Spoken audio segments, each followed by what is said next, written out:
ಶ್ರೀಗುರುಭ್ಯೋ ನಮಃ. ಪರಮಗುರುಭ್ಯೋ ನಮಃ. ಶ್ರೀಮದಾನಂದತೀರ್ಥಭಗವತ್ಪಾದಾಚಾರ್ಯಗುರುಭ್ಯೋ ನಮಃ. ಶ್ರೀ ವೇದವ್ಯಾಸಾಯ ನಮಃ. ಹರಿ ಓಂ.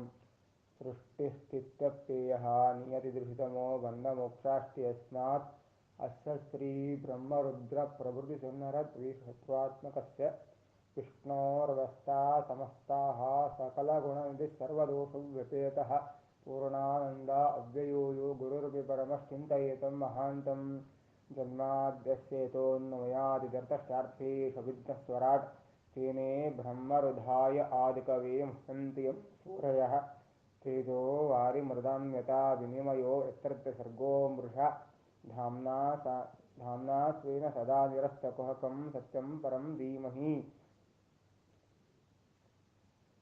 ಯಂ ಯಂ ಪರೇಶು ಹೃದೈವ ಕರೋತಿ ಲೀಲಾಂ ತಾಂ ತಾಂ ಕರುತ್ತಮ ತಥೈವ ರಮಾಪಿ ದೇವಿ ನೈತಾವತಸ್ಸ ಪರಮಸ್ಸ ಚತಾರಮಾಯಃ ದೋಷೋಣುರಪ್ಯನ ವಿಚಿನ್ತ್ಯ ವರುಃ ಪ್ರಭೂಯತ್ ಬುದ್ಧಿರ್ಬಲಂ ಯಶೋಧೈರ್ಯಂ ನಿರ್ವೈರತ್ವಂ ಅರೋಗತ ಅಜಾಡ್ಯಂ ವಕ್ಪಟುತ್ವಂ ಚ ಹನುಮಸ್ಮರಣಾದ್ ಭವೇತ್ ಭವತಿ ಯದನುಭಾವಾದೇಡಮೂಕೋಪಿ ವಾಗ್ಮಿ ಜಡಮತಿರಪಿ ಜಂತುರ್ಜಾಯತೆ ಪ್ರಾಜ್ಞಮೌಲಿಃ ಸಕಲವಚನಚೇತೋ ದೇವತಾ ಭಾರತೀ ಸಾ ಮಮ ವಚಸಿ ನಿಧತ್ತಾಂ ಸನ್ನಿಧಿಂ ಮಾನಸೇ ಚ. ನಮೋऽस्तु ತಾತ್ವಿಕಾ ದೇವಾಃ ವಿಷ್ಣುಭಕ್ತಿಪರಾಯಣಾಃ ಧರ್ಮಮಾರ್ಗೇ ಪ್ರೇರಯಂತೋ ಭವಂತಃ ಸರ್ವೈವ ಹಿ ಯಸ್ಸವಾಕ್ ಕಾಮಧೇನುರ್ನಃ ಕಾಮಿತಾರ್ಥಾನ್ ಪ್ರಯಚ್ಯತಿ ಸೇವೇತಂ ತ್ರಿಯೋಗೀಂದ್ರಂ ಕಾಮಬಾಣಃ ಚಿದಂ ಸದಾ. ಪೂಜ್ಯಾಯ ರಾಘವೇಂದ್ರಾಯ ಸತ್ಯಧರ್ಮರತಾಯ ಚ ವಿದಿತಾಂ ಕಲ್ಪವೃಕ್ಷಾಯ ನಮತಾಂ ಕಾಮಧೇನವೇ ಸತ್ಯಾಭಿಘ್ನಕರಾಬ್ಧೋತ್ತಾನ್ ಪಂಚಾಶತ್ ವರ್ಷಪೂಜಕಾನ್ ಸತ್ಯಪ್ರಮೋದತೀರ್ಥಾರ್ಯಾನ್ ನವಮಿನ್ನಾಯ ಸದಾರ್ಥಾನ್ ಸಮಾಶ್ರಿತ್ ಗುರುಂ ಭಕ್ತ್ಯಾ ಮಹಾವಿಶ್ವಾಸಪೂರ್ವಕಂ ನಿಕ್ಷಿಪೇ ಸರ್ವವಾರಂಶ್ಚ ಗುರೋ ಶ್ರೀಪಾದಪಂಕಜೇ. ಶ್ರೀಗುರುಭ್ಯೋ ನಮಃ. ಹರಿ ಓಂ. ಹರಿ ಓಂ. ಹರಿ ಓಂ.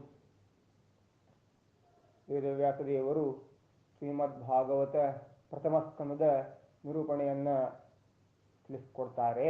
ಮಂಗಳಾಚರಣೆ ಅತ್ಯದ್ಭುತವಾಗಿ ಮಾಡಿದ್ದಾರೆ.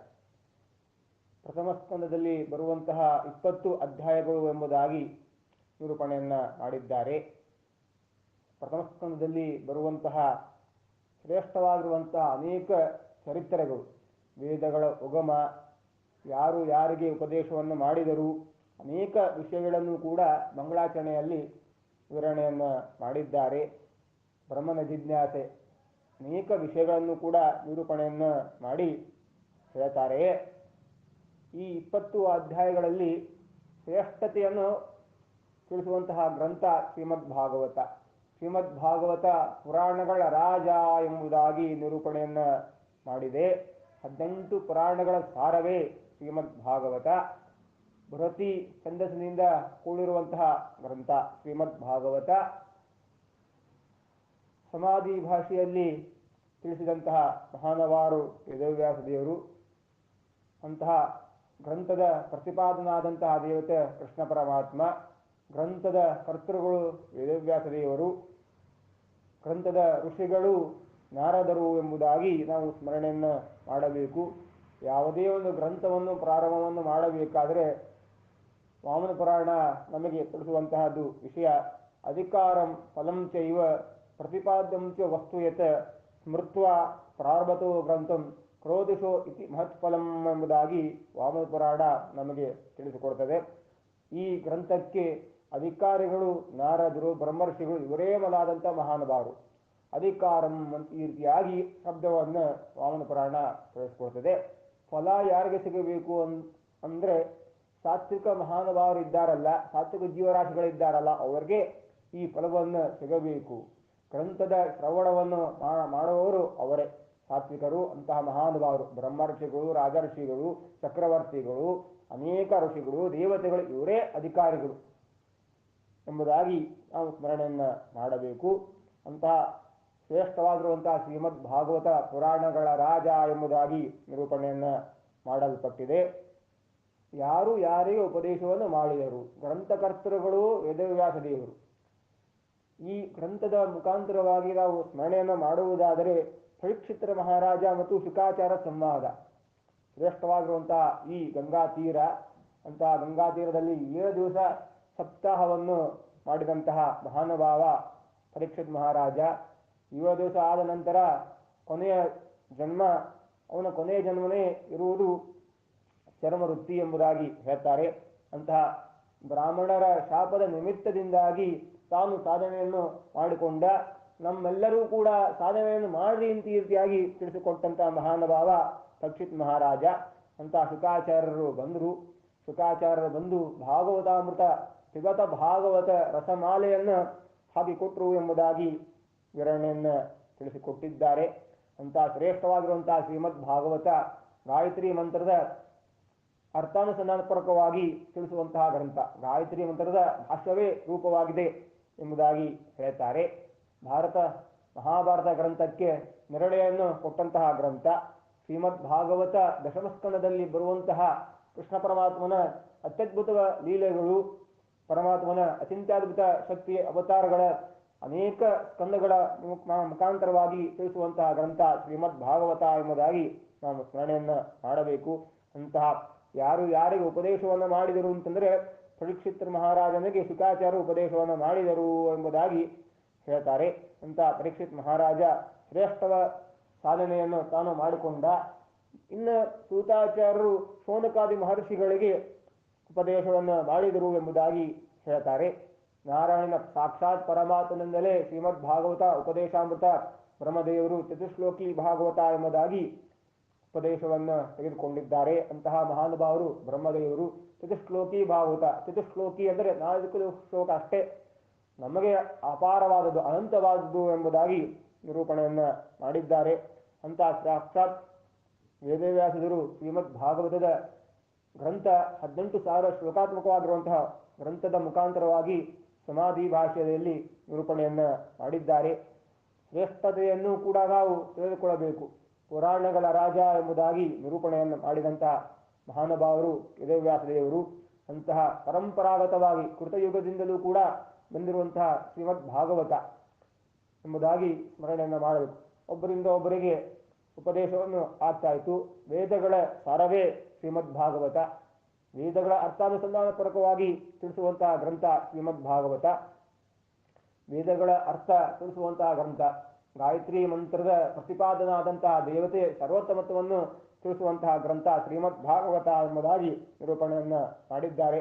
ಅಂತಹ ಸೂತಾಚಾರ್ಯರು ಶೌನಕಾದಿ ಮಹರ್ಷಿಗಳಿಗೆ ಉಪದೇಶವನ್ನು ಮಾಡಿದ ಗ್ರಂಥ ಶ್ರೀಮದ್ ಭಾಗವತ.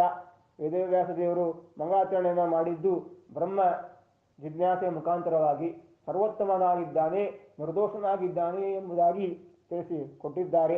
ಜನ್ಮಾದ್ಯಸ್ಯತಃ ಎಂಬುದಾಗಿ ಮುಂದೆ ವಿವರಣೆಯನ್ನು ಮಾಡ್ತೇನೆ. ಅಂತ ವೇದವ್ಯಾಸ ದೇವರು ಮಂಗಳಾಚರಣೆಯನ್ನು ತಿಳಿಸಿ ಕೊಟ್ಟಿದ್ದಾರೆ. ಜನ್ಮಾದ್ಯಸ್ಯತಃ ಎಂಬುದಾಗಿ ತಿಳಿಸಿಕೊಟ್ಟಿದ್ದಾರೆ. ಮುಂದೆ ಪರೀಕ್ಷಿತ್ ಮಹಾರಾಜ ತಿಳಿಸುವಂತಹ ಈ 6 ಪ್ರಶ್ನೆಗಳನ್ನು ಪರೀಕ್ಷಿತ್ ಮಹಾರಾಜ ಶುಕಾಚಾರ್ಯರಿಗೆ ಪ್ರಶ್ನೆಯನ್ನು ಕೇಳಿದ್ದಾನೆ. ಶುಕಾಚಾರ್ಯರು ಉಪದೇಶವನ್ನು ಮಾಡಿದ್ದಾರೆ. 6 ಪ್ರಶ್ನೆಗಳಿಗೆ ವಿಶೇಷವಾಗಿ ತಿಳಿಸುವಂತಹ ಈ ಗ್ರಂಥ. ಪುಂಸಾಂ ಏಕಾಂತತಃ ಎಂಬ ಶ್ಲೋಕದಿಂದ ಸಾಧನೆ ಯಾವುದು ಎಂಬುದಾಗಿ ಪ್ರಶ್ನೆಯನ್ನು ಮಾಡಿದ್ದಾನೆ. 2ನೆಯ ಪ್ರಶ್ನೆ ಬ್ರೂಹಿ ಭದ್ರಾಯ ಎಂಬ ಶ್ಲೋಕದಿಂದ ಜೀವ ವಿಷಯಕವಾಗಿ ಪ್ರತ್ಯಗಾತ್ಮ ಎಂಬ ಪ್ರಶ್ನೆಯನ್ನು ಮಾಡಿದ್ದಾನೆ. ಅರಸಂಗಾನು ವರ್ಣಿತಂ ಎಂಬುದಾಗಿ ಈ ಶ್ಲೋಕದ ಮುಖಾಂತರವಾಗಿ ಕೃಷ್ಣಾವತಾರದ ಪ್ರಶ್ನೆಯನ್ನು ಮಾಡಿದ್ದಾನೆ. ಬ್ರೂಹಿನ ಶ್ರದ್ಧಾನಾಂ ಎಂಬ ಶ್ಲೋಕದಿಂದಾಗಿ ಯಶಸ್ಸಿನ ವಿಷಯಕವಾಗಿ ಪ್ರಶ್ನೆಯನ್ನು ಕೇಳಿದ್ದಾನೆ. ಅಂತಹ ಅವತಾರದ ಪ್ರಶ್ನೆಗಳು. ಮುಂದೆ ಧರ್ಮ ವಿಷಯಕವಾಗಿ ಪ್ರಶ್ನೆಯನ್ನು ಕೇಳಿದ್ದಾನೆ. ಒಟ್ಟು 6 ಪ್ರಶ್ನೆಗಳನ್ನು ಈ ಪ್ರಥಮ ಸ್ಕಂದದಲ್ಲಿ ನಿರೂಪಣೆಯನ್ನು ಮಾಡಿದ್ದಾನೆ.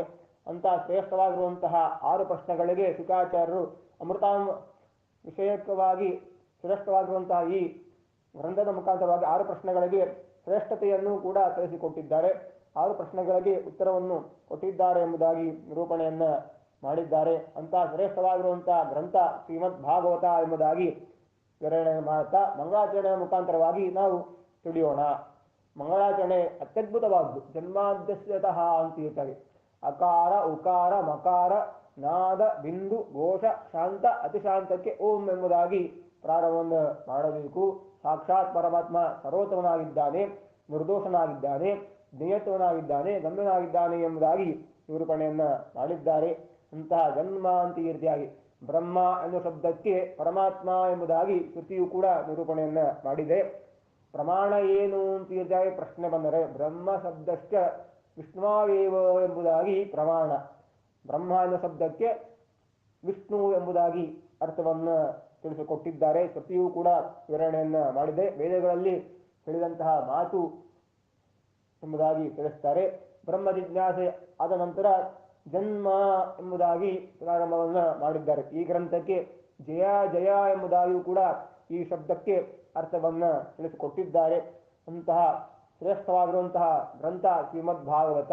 ಶ್ರೀಮದ್ ಭಾಗವತ ಕಥಾಮೃತ ಹ್ರಸ್ವಾದ ಅತ್ಯದ್ಭುತವಾದುದು, ಮಂಗಳಾಚರಣೆ ಶ್ರೇಷ್ಠವಾದದ್ದು ಎಂಬುದಾಗಿ ವಿವರಣೆಯನ್ನ ಮಾಡಿದ್ದಾರೆ. ಜನ್ಮ ಆದಿ ಅಸ್ಯ ಯತಃ ತತಃ ಎಂಬುದಾಗಿ ತತಃ ಎಂಬುದಾಗಿ ಅಧ್ಯಾಹಾರವನ್ನು ಮಾಡಿಕೊಳ್ಳಬೇಕು. ಯತಃ ತತಃ ಎನ್ನುವುದು ಅಧ್ಯಾಹಾರವನ್ನು ಮಾಡಿಕೊಳ್ಬೇಕು. ಜನ್ಮ ಪರಮಾತ್ಮನಿಗೆ ಹುಟ್ಟು ಇಲ್ಲ, ಸಾವು ಇಲ್ಲ. ಜನಿ ಪ್ರಾದುರ್ಭಾವೇ ಎಂಬ ಧಾತು. ಆ ಜನಿ ಪ್ರಾದುರ್ಭಾವೇ ಎಂಬ ಧಾತುವಿನಿಂದಾಗಿ ಪ್ರಾದುರ್ಭಾವನಾಗಿದ್ದಾನೆ ಪರಮಾತ್ಮ ಎಂಬುದಾಗಿ, ಪ್ರಕಟನಾಗಿದ್ದಾನೆ ಎಂಬುದಾಗಿ ಅರ್ಥವನ್ನ ತಿಳಿಸಿಕೊಟ್ಟಿದ್ದಾರೆ. ಅಂತಹ ಬ್ರಹ್ಮ ಜಿಜ್ಞಾಸೆಯ ಮುಖಾಂತರವಾಗಿ ಜನ್ಮ ಆದಿ ಅಸ್ಯ ಎಂಬುದಾಗಿ ಅನ್ವಯನ್ನ ಮಾಡಿಕೊಳ್ಳಬೇಕು. ಇತರತಃ ಅಂತ ಈ ರೀತಿಯಾಗಿ ಶಬ್ದವನ್ನ ಬಳಸಿದ್ದಾರೆ. ತರ್ಕತಃ ತರ್ಕ ಗ್ರಂಥಗಳು ಎಂಬುದಾಗಿ ನ್ಯಾಯಶಾಸ್ತ್ರ ಇವೇ ಮೊದಲಾದದ್ದು ಎಂಬುದಾಗಿ ವಿವರಣೆಯನ್ನ ಮಾಡಿದ್ದಾರೆ. ಅಭಿಜ್ಞ ಅಂದ್ರೆ ಸರ್ವಜ್ಞ ಅಂತ ಈ ರೀತಿಯಾಗಿ ಪರಮಾತ್ಮನಿಗೆ ಸರ್ವಜ್ಞ ಎಂಬುದಾಗಿ ಕರೀತಾರೆ.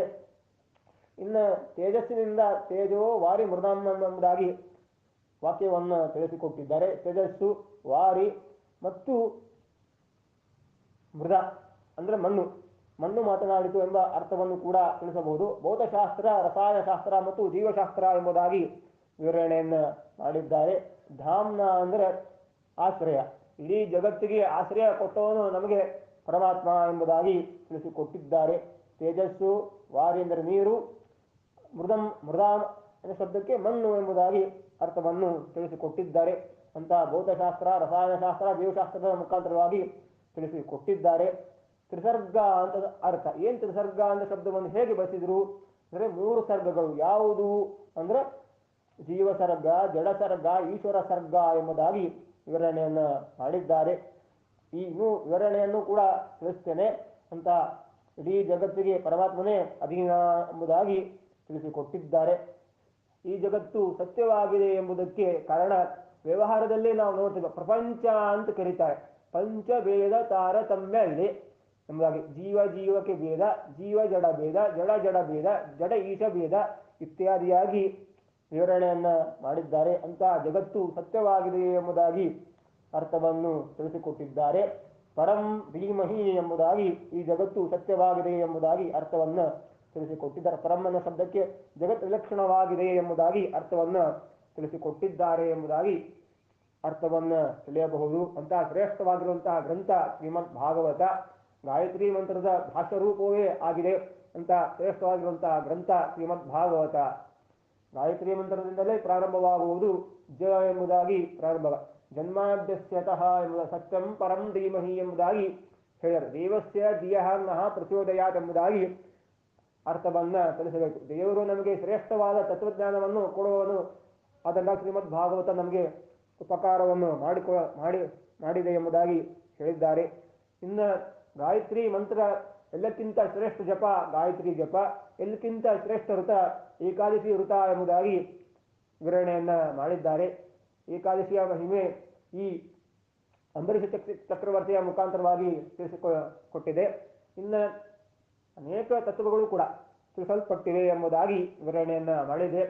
ಎಲ್ಲರೂ ಕೂಡ ಏಕಾದಶಿ ದಿವಸದಂದು ಏಕಾದಶಿ ವೃತವನ್ನು ಮಾಡ್ರಿ, ಏಕಾದಶಿ ಉಪವಾಸವನ್ನು ಮಾಡ್ರಿ, ತೀರ್ಥದ ಮೇಲೆ ಇರಬೇಕು ಎಂಬುದಾಗಿ ಪ್ರಾರ್ಥನೆಯನ್ನ ಮಾಡ್ತಾ ಇದ್ದೀನಿ. ಎಲ್ಲರೂ ಕೂಡ ಸಾತ್ವಿಕರು, ಮಹಾನುಭಾವರು ಯಾರ್ಯಾರಿದ್ದೀರೋ ಎಲ್ಲರೂ ಕೂಡ ಈ ಗ್ರಂಥದ ಮುಖಾಂತರವಾಗಿ ಗಾಯತ್ರಿ ಮಂತ್ರದ ಜಪವನ್ನು ಮಾಡ್ರಿ.